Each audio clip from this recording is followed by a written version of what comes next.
Ini adalah Oppo A6 Pro 5G. Dan kalau korang tahu harga dia,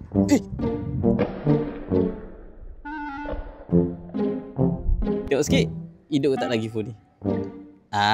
Okey je lagi.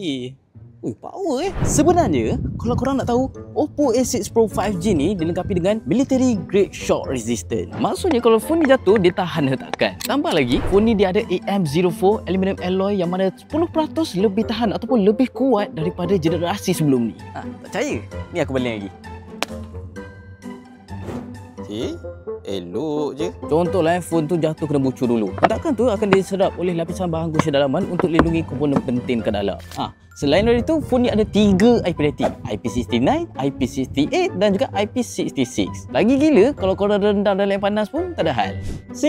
Tak rosak pun. Lepas tu bateri dia 6500 mAh dengan 80 watts convert flash charge. So kalau korang stream lama, main game lenjan macam tu kan, tak payah nak charge banyak kali dah. Okey, kalau korang nak tahu, Oppo A6 Pro 5G ni dia ada super cool vapor chamber system. Kiranya kalau korang renjan ke, lepas tu heavy multitask, phone ni takkan terasa overheat. Lepas tu screen dia pun lawa dengan 120Hz AMOLED ultra bright display. Serta dengan screen jenis flat dengan 6.57 inci. Kemudian ada AI Limbo 3.0.